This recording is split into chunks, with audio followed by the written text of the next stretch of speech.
May mga pagkakataong parang hindi tumitigil ang tag-araw, kagaya ng agwatan sa dalawang pamilya na naninirahan sa Verona, ang mga Montagues at Capulets. Ang kanilang alitan ay tila walang katapusan, puno ng galit at puot na ipinasa mula sa isang henerasyon patungo sa susunod. Mga walang hiya! Mga pusong ginawang bato ng galit. Maraming beses nang binahira ng dugo ang mga lansangan ng Verona dahil sa inyong walang katarungang alitan. Muli pang mabayaran ng dugo ang lungsod na ito. Ang kapalit ay buhay ninyo! Tawad, prinsipe. Maghiwa-hiwalay na kayo. Sana din na ako makabalita na kayo'y nag-aaway ulit.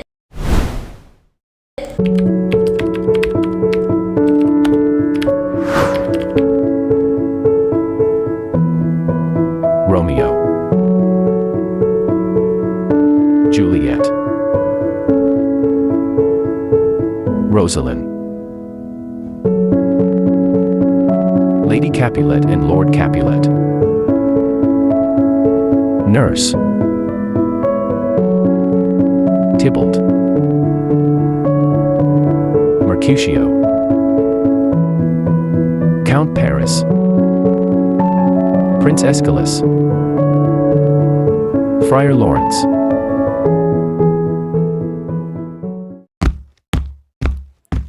Kuya, pwede mo ba akong tulungan basahin kung ano ang nakasulat dito? Oo naman, akin na. Oy, si Rosalino. Ilang taon ko na rin siyang di nakikita. Pumunta kaya tayo sa pagsasalo. Baka mahuli tayo. Ako na ang bala.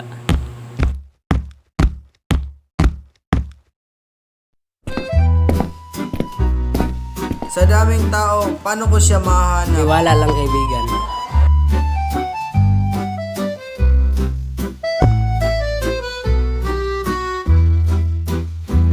Sa lahat ng liwanag dito, bakit ikaw ang pinaka-kumikinang? Mahabaging binibini. Maaari ba kitang makasayaw? Kung ang sayaw ay hindi kasalanan, bakit hindi?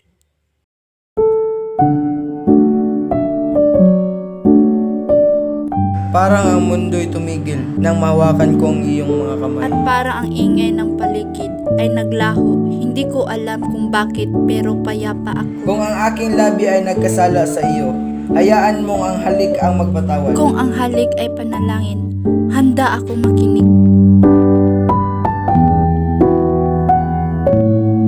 Parang may binuksang pinto ang sandaling ito. Isang pintong hindi ko na gustong isara. Ano ang pangalan? Juliet, hinahanap ka ng iyong ina. Sige nurse, paalam na estanghero.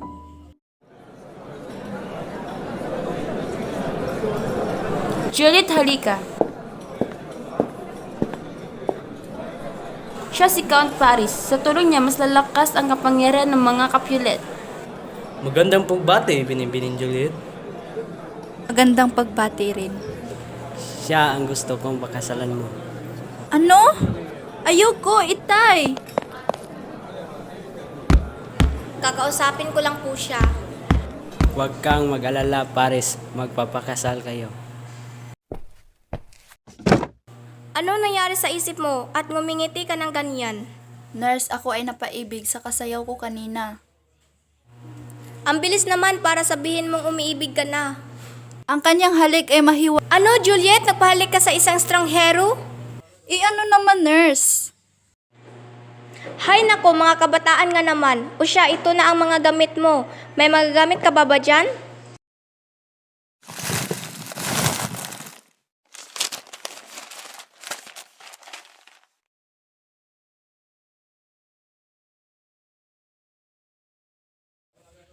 Nurse, sino ito? Di mo ba naalala na si Rosalind ang kapatid mo?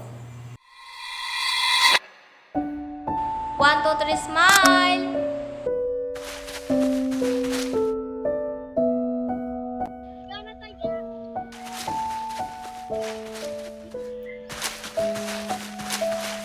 Huli ka! Halika, Juliet, ang galing ng mga bulaklak ko.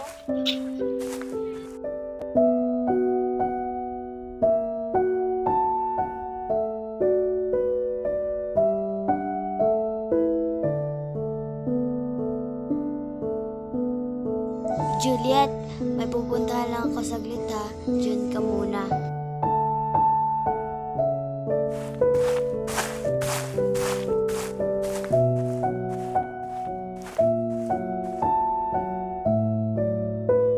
Flowers for you. Thank you.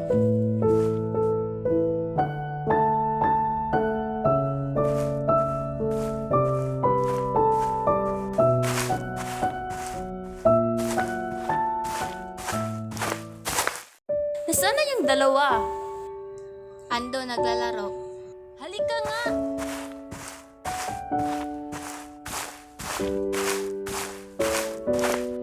Rosalind! Hoy bata! Ano na naman to? Ilang beses ko masasabihin sa'yo na kalaban natin ang mga Montague. Ngunit inay, gusto ko po siya. Ang kapal na mukha mo makagusto sa isang tulad niya. Halika dito. Ipapadala kita sa tita mo. Simula ngayon, iisa lang ang anak ko, si Juliet. Inay, wag po. Hindi ka na natuto. Napakasama niyo. Hintayin niyo. Magiganti ako. Oo, natandaan ko nga. Kamusta na kaya siya?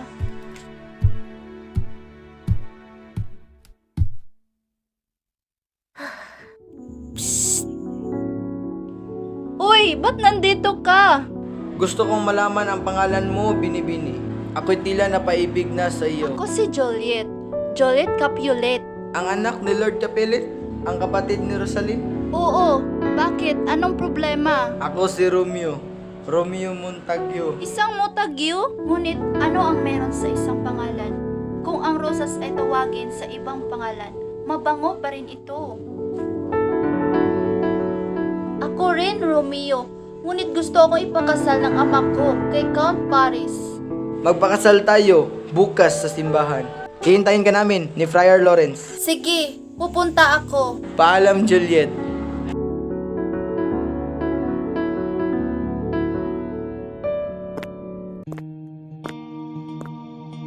Friar Lawrence, Oh, Romeo, anong sadya mo at naparito ka? maaari mo ba akong ikasal? Oo naman. Ba't ngayon ko lang nabalitaan na may kinakasama ka na? Bago ko pa siya nakilala, pero napaibig na ako. Siya si Juliet Capelet. Kapulit, ngunit ikaw ay isang Montague. Ang kasal na ito ay isang sikreto lamang. Kailangan ka namin. Mapapahamak ako. Sige na, tayo lang naman. Sige, papayag ako. Asan na ang irog mo? Papunta na siya dito.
Romeo, labanan mo ako. Hindi ka karapat-dapat para kay Juliet. Ako ang harapin mo, Tibag. Tumabi ka, Mercutio. Si Romeo ang sadya ko. Ayaw kong masaktan si Romeo. Masusunod ang iyong hiling. Tumigil kayo! Tabi, Romeo. Mercutio, tama na!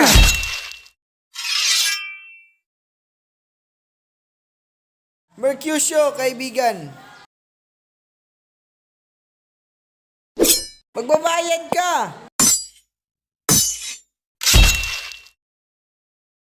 Nang dahil sa pangyayaring iyon, napagdesisyonan ni Prinsipe Escalus na ipatapon si Romeo mula sa Verona. Nagkahiwalay ang mag-asawa at hinayaan na ang tadhana ang magdesisyon kung ano man ang nasa hinaharap.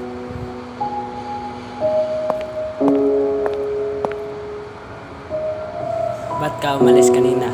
Ayaw kong ikasal kay Paris. Ayaw at sa gusto mo, ikakasal ka niya. Ngunit itay, may asawa na ako. Sino? Hiwalayan mo siya, kay Paris ka kakasal.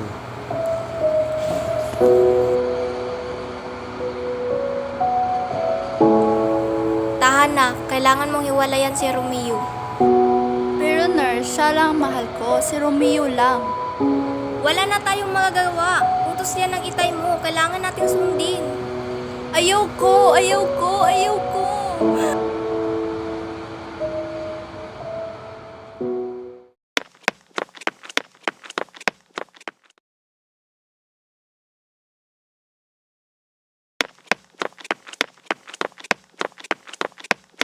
Fire Lawrence, tulungan mo ako. Ano ang problema mo, anak? Gusto nila akong ikasal, ngunit may asawa na ako. Tulungan mo akong makatakas at makasama si Romeo. Hindi kita matutulungan. Pero mas gusto ko pang mamatay kaysa makasama si Paris. Sige, tutulungan kita. Kung hindi mo dinadamay ang buhay mo, hindi kita tutulungan. Ito ang gamot na kapag ininom mo, titigil sa pagtibok ang puso ng ilang oras. Inumin mo ito mamayang gabi at padalhan ko sa liham si Romeo na magkikita kayo sa lugar kung saan ka lilibing para tatakas kayo sa pagising mo. Pagpalain sana kayo ng Diyos. Juliet! Gabi na, matulog ka na para sa kasal mo bukas. Opo. Sige, alis na ako. Matulog ka na ha.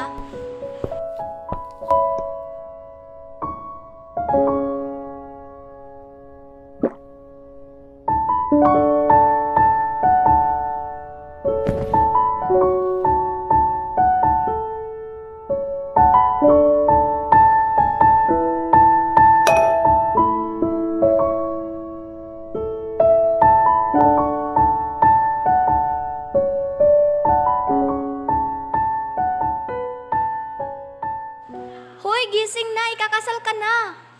Gising na! Gising na! Sarap-sarap ng tulog. Juliet! Juliet! Anong ginawa mong bata ka?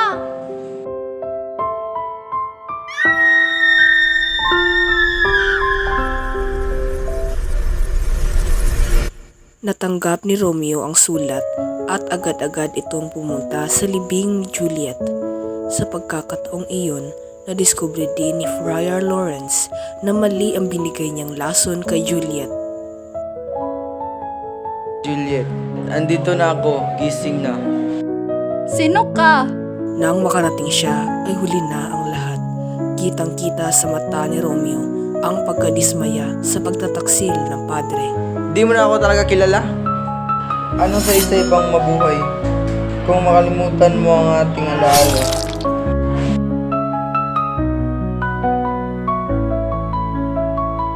Mahal kita, Juliet. Di nagtagal, bumalik rin ang mga alaala ni Juliet. Nang malaman niyang wala na si Romeo, hindi na niya hinayaang paglayuin pa sila ng tadhana. Sa isang iglap, pinili niyang sundan ang kanyang sinisinta tungo sa kabilang buhay upang doon ay magkasama silang muli sa kawalang hanggan. Ano bang pakiramdam ang iwanan ka ng taong mahalaga sa'yo? Saklap, no?